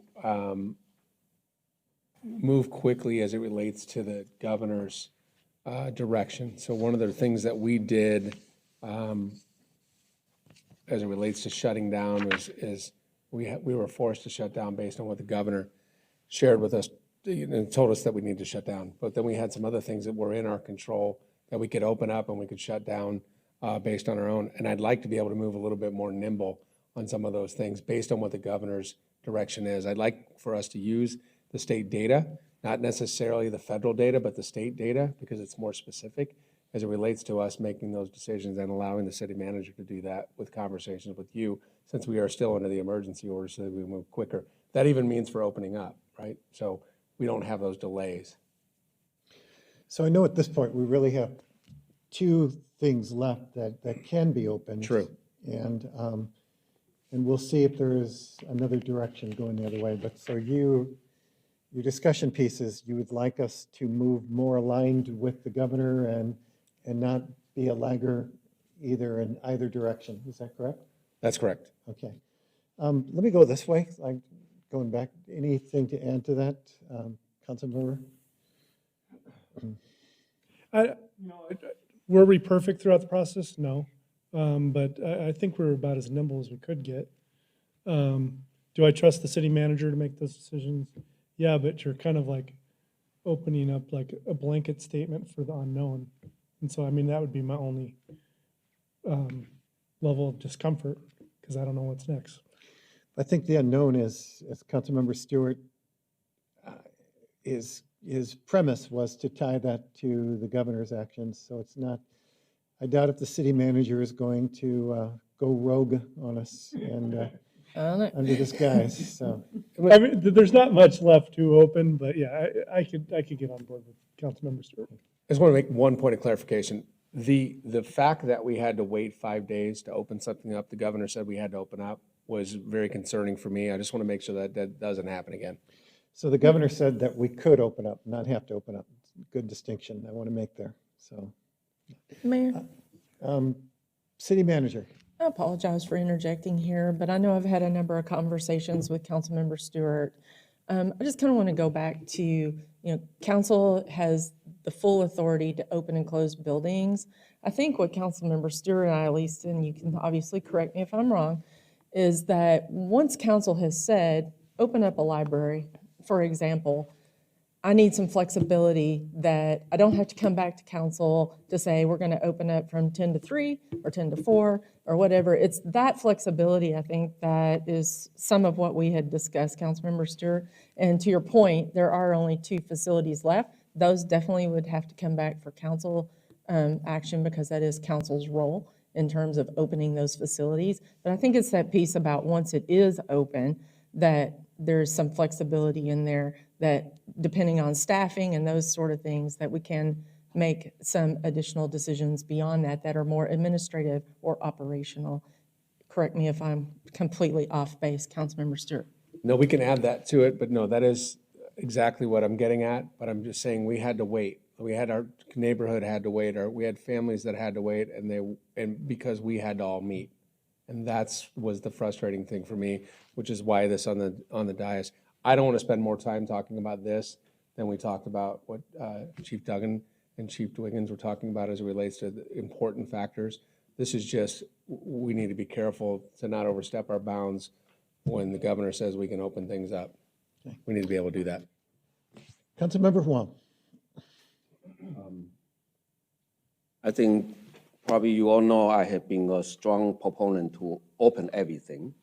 And that was based on my belief that we can open it as much as possible. And if we practice the social distancing, put on the mask and all those precautions. But for the past months, when when our state is reopening, when the nation is reopening, our situation has nothing improved. Actually, we become worse. In Arizona, we used to have 200 new cases. Now we have 600, 800, 1,000. And the number, of course, up and down, but in average, we are 3 times or 4 times before the reopening. So I lose my confidence. Actually, I lose my confidence on the president. I lose my confidence on the governor. Of course, we are not going to blame them on everything, but it's under their leadership, and they are the leaders, just like we are the council are in the city. So I'm become more conservative now. It's if we are not going to do something differently, I don't really intend to open more facilities. So, yeah, just like to, I understand the statement is a little bit strong, but we need to see the number. We need to see the data. We are not improving, and Arizona actually have become worse than the rest of the states. So I hope that we put this into consideration. Of course, our influence is really not that much. We only have, it's only in one city, we only have some facilities. So it's very difficult for me to say, shall we open it or not, because my stance has been open it. But I see that we are not improving. The number is terrible. And if you see several other countries, they already open everything. They already have normal life already. So, but we are still under the situation that we are, every day I'm worried about myself, about my council, about every people. I don't have that confidence. So, yeah, thank you. Councilmember? Thank you, Mayor.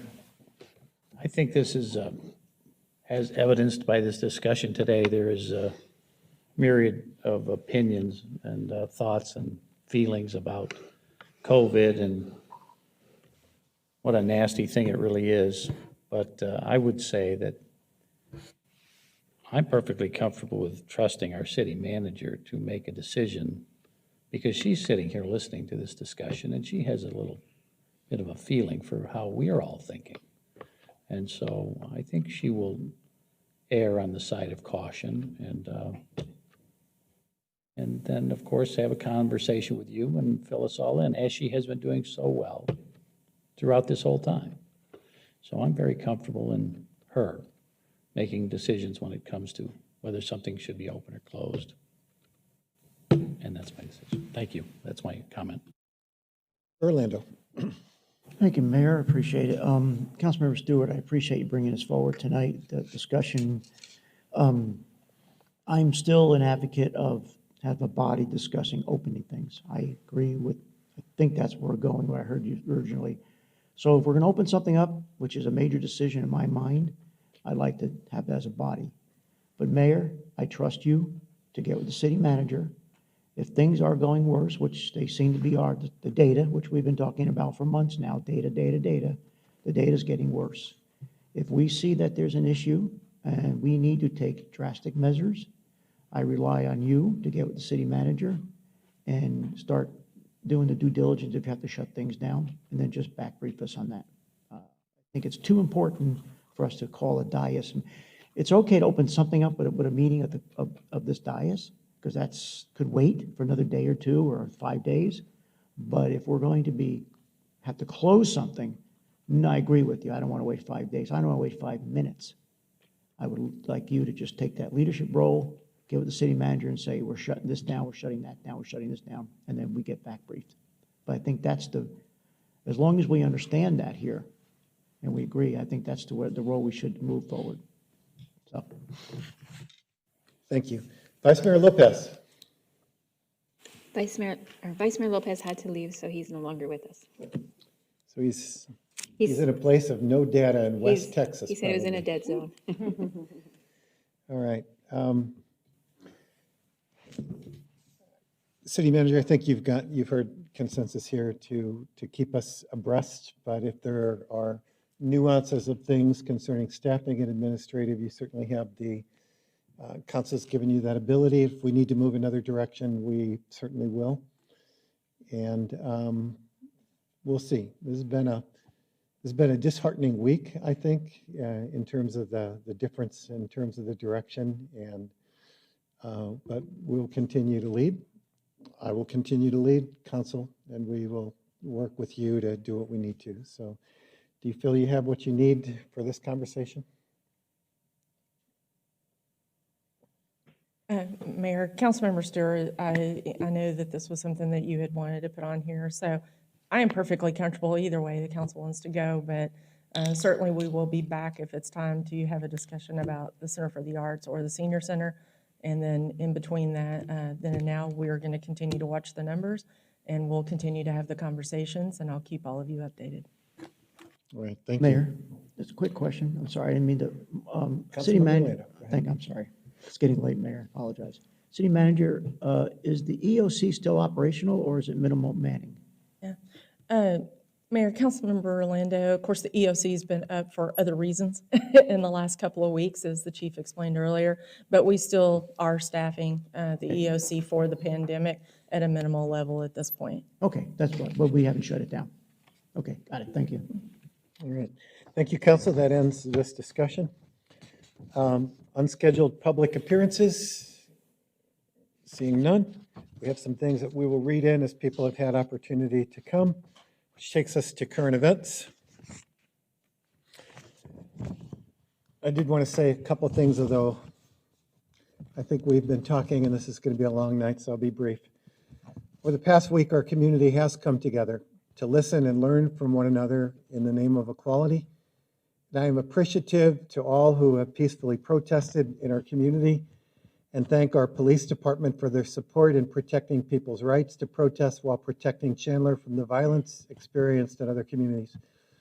I know not only have our police been on heightened awareness, but I know the concern of something happening that was unanticipated to our peaceful protest has kept myself, and I know perhaps all the rest of our council, awake at night in concern of someone hijacking what would have been a peaceful demonstration. So I just want to say again, I'm extremely proud of our community. We will continue to have meaningful conversations with our community to ensure Chandler continues to work to be a place of equity and equal opportunity for every person.